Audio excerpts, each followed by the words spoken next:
Welcome back, Motorized bike enthusiast. In today's video I'm going to show you how I remove a snapped off stud from a case without damaging the motor.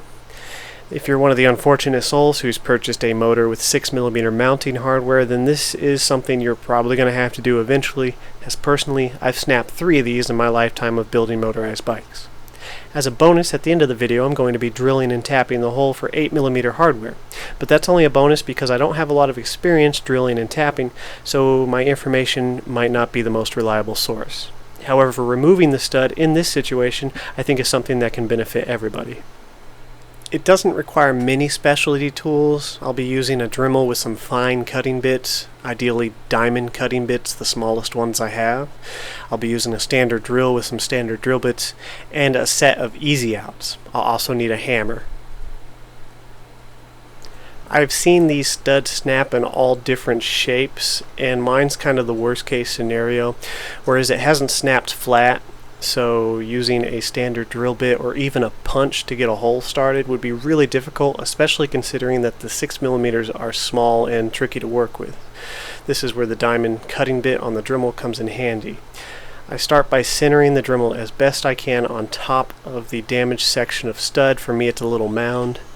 Then I start with light pressure, lining it up and stabilizing the Dremel as best as I can. It's important that this hole is as center as you can get it because you only get one shot at this.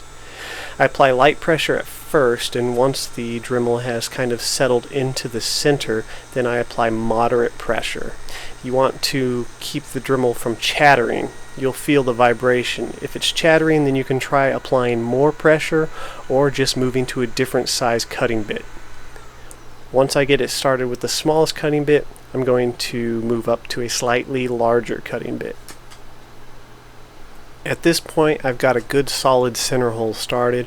I'm going to use a small carbide cutting bit now. This one is beveled, and this will just help me get a little bit deeper. This one's probably not necessary, but since you need to take your time anyways, it's worth a shot.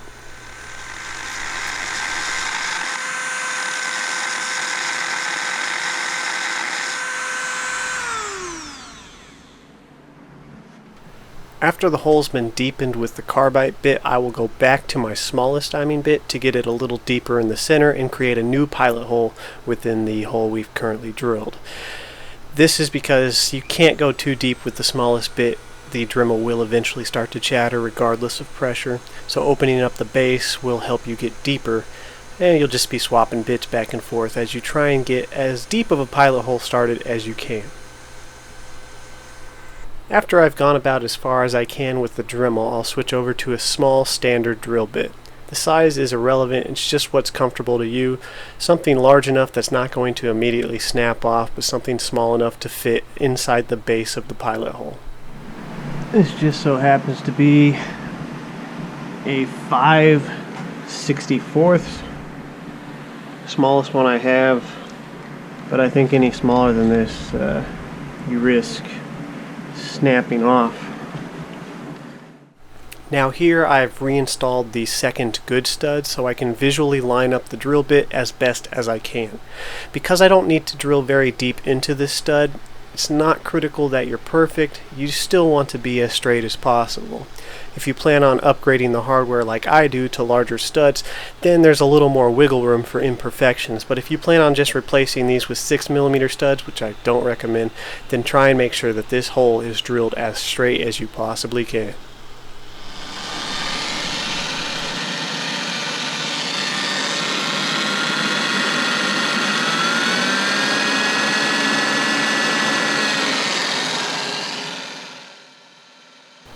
Once again, after the hole's been widened with the drill bit, I'll go back in with the Dremel to try and get a little deeper into this stud.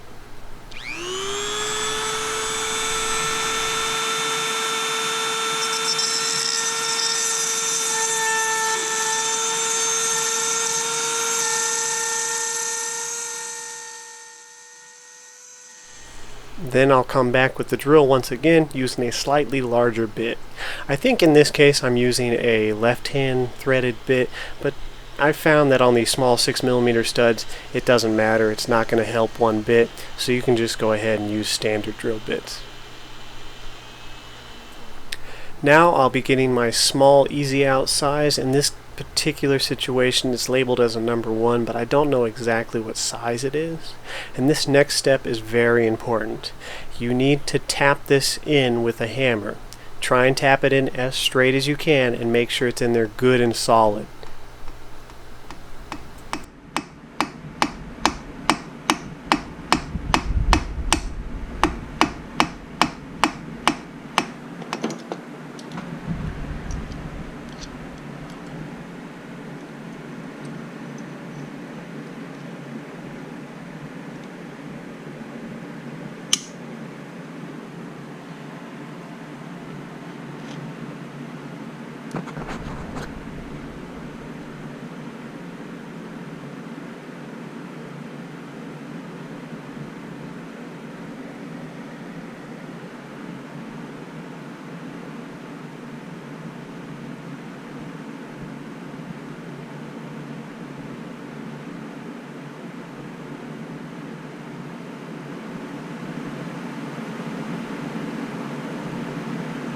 There she goes.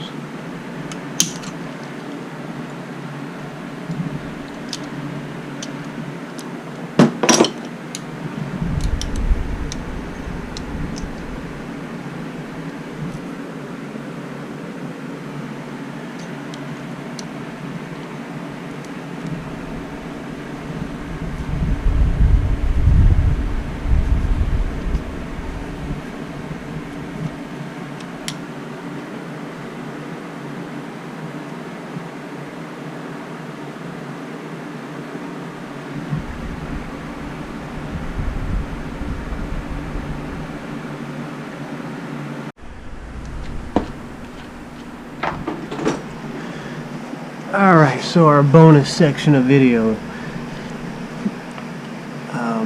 This is bonus because I may or may not be doing this properly, but I'm going to give it a shot.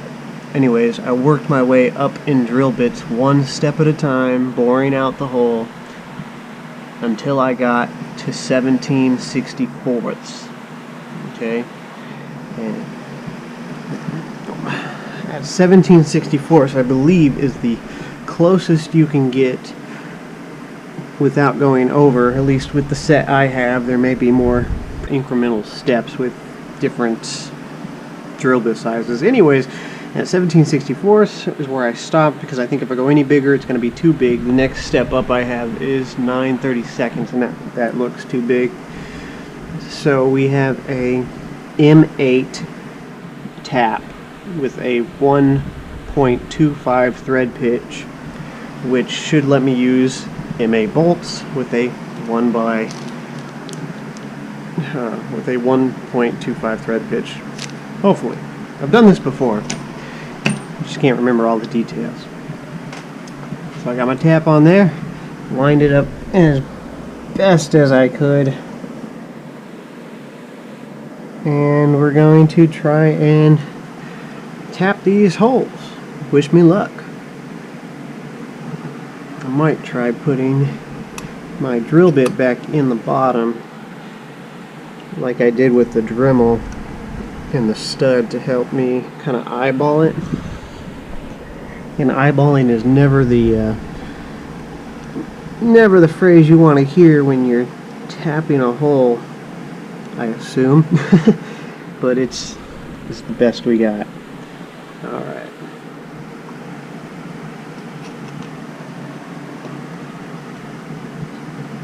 So we're going to want to give it one full turn in after the threads start to catch, and then a half turn out.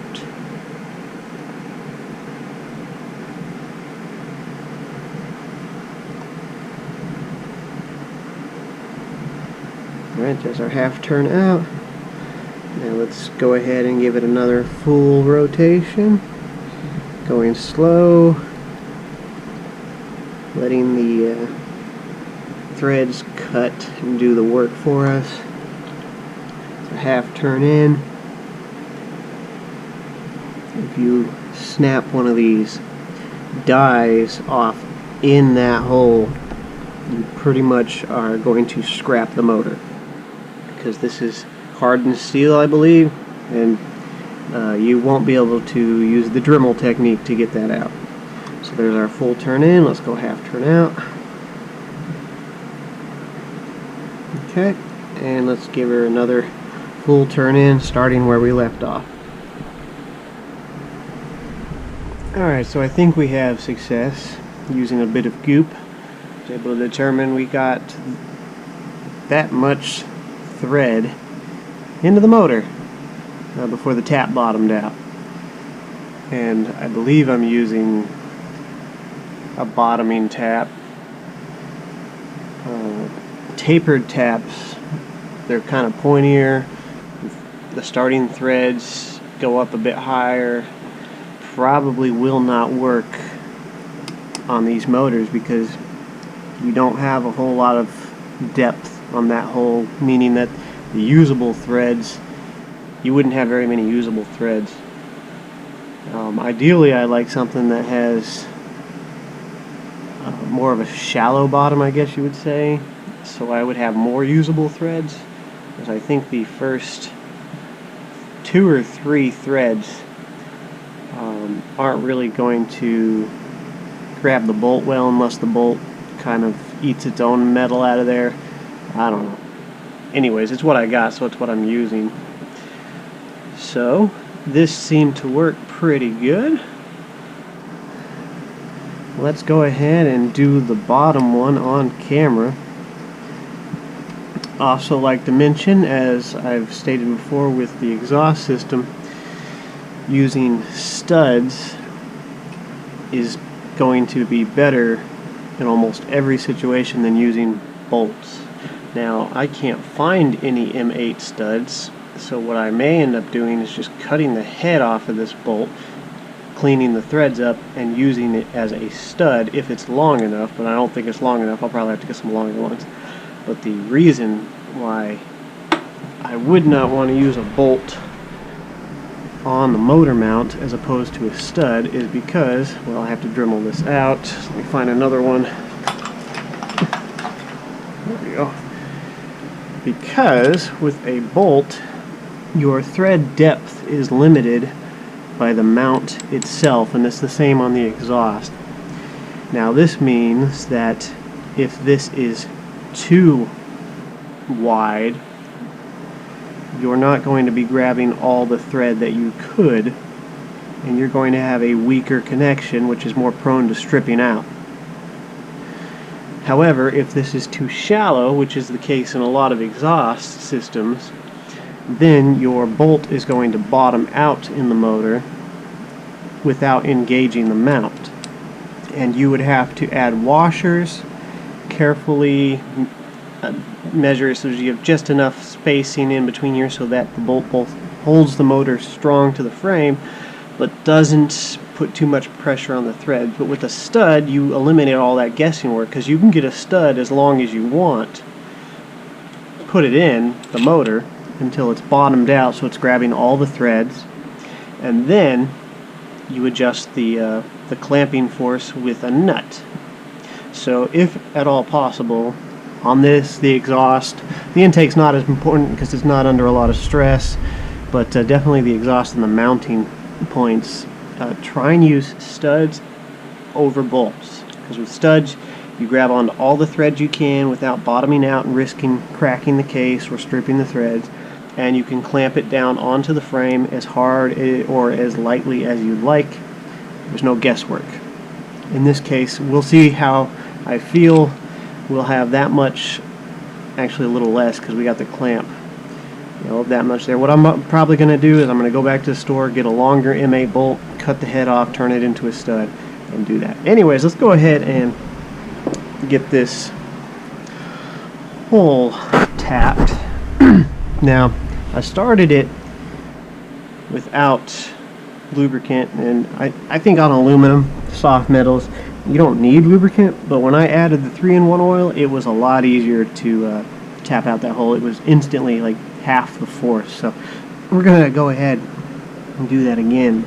Right now we need to try and line it up as best we can, and these bottoming taps are not particularly easy to line up perfectly, and I'm sure that my alignment is not going to be perfect, but with that one it turned out alright as far as I can tell, and it looks like I got it pretty straight. So we're going to try start the next one as straight as we can. She's already grabbing on. Now when you start the threads, you're going to want to add moderate pressure to make sure that they grab, start cutting, but don't strip out immediately. It didn't look like I had that perfectly centered there, so I'm going to try and adjust it a bit. You have a little room for adjustment on your first couple of threads, but once you get about 3 threads in, yeah, you're pretty much stuck with whatever angle you started those threads at. So try and line it up best you can.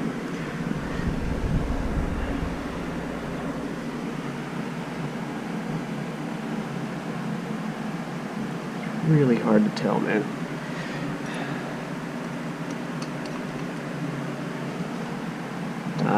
Yeah, I'm glad I did that because I would have been off. Not quite a bit. There we go. Alright, I think I got it.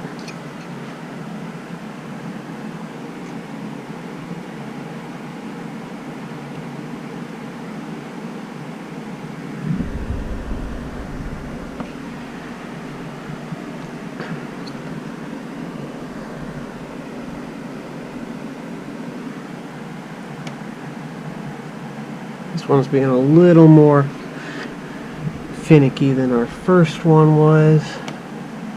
The bottom one's not quite as easy to line up as the top one was.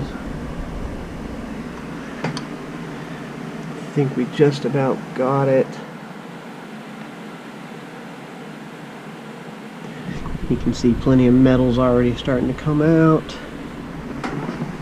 And that looks pretty straight. And considering the quality of these motors and the bite that is going on, I don't think absolute perfection is necessary, but there's no reason to try and not get it.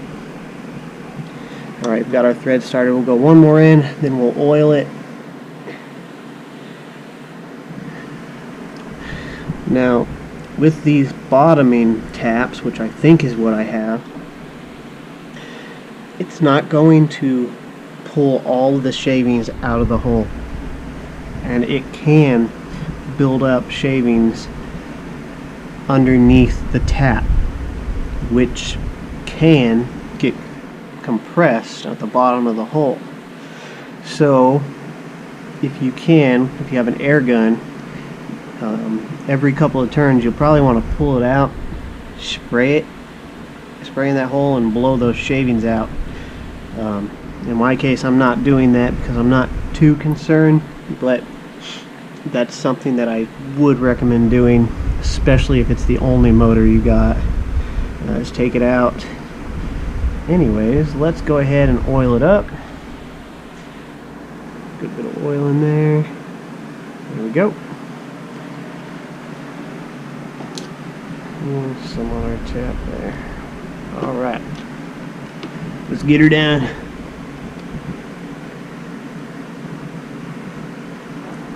Guess I'm a living room mechanic, you know.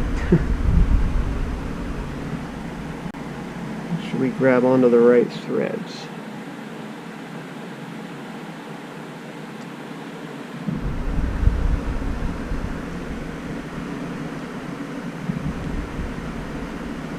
Alright.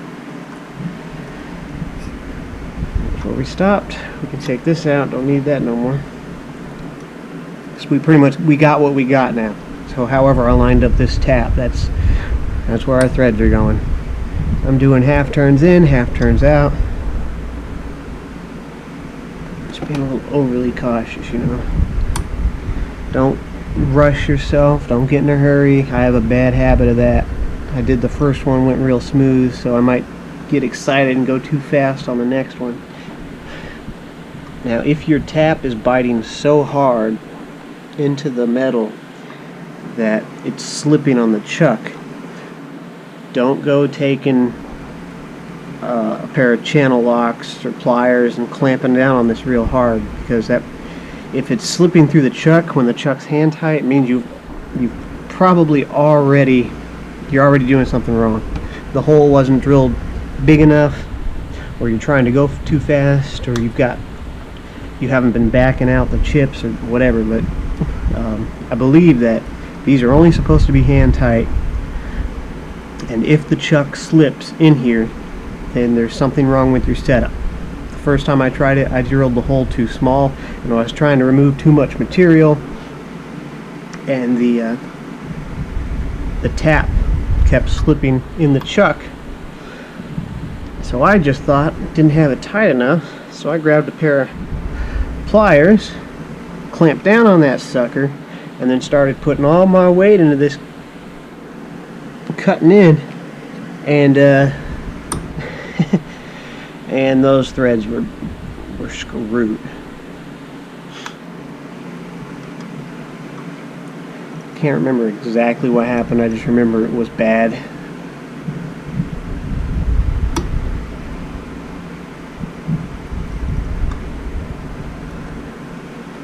Alright, we're just going to finish this off. I'm going to go as deep as I can. On the first one, it was pretty obvious when I bottomed out. The amount of force required to keep cutting changed significantly and abruptly. So you might encounter little changes in the amount of force. Like right now, this turn was real easy, but the last turn I did was a little bit harder. Well, you'll know when you bottom out because it'll immediately change. It'll be like you just hit a wall pretty much. Don't try and force it any further, because then you just strip out your threads or crack your case. At this point, I don't think you can go much further than 8mm. So if you screw up these holes, you're done, because there's not much material left there to try and put a bigger bolt in. You also run into problems with clearance. The bolts pushing up against the frame of the bike.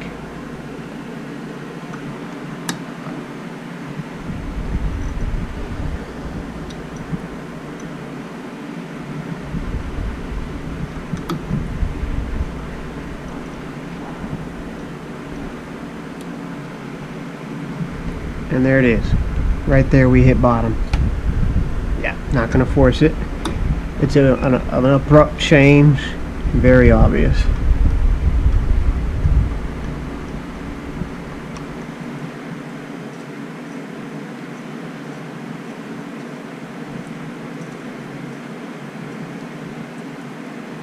And it looks like we got it to the same depth, I can tell by the little bit of grease I put on the bolt, as the top hole. So I guess we did it right, guys. Alright, now I just got to make some studs, put it on the bike, and hope for the best. I haven't done the front ones because they haven't been giving me problems, but if they do, I will. So, if you guys enjoy seeing random motorized bike problems fixed as they occur, be sure to subscribe, like, and share the video with anyone you think might benefit from this information. We do motorized bike videos every week, and for the past couple of months we've been on a roll, largely thanks to the support I get from you guys in the comments. Thanks for all the love, be sure to ride safe, and I'll see you in the next video.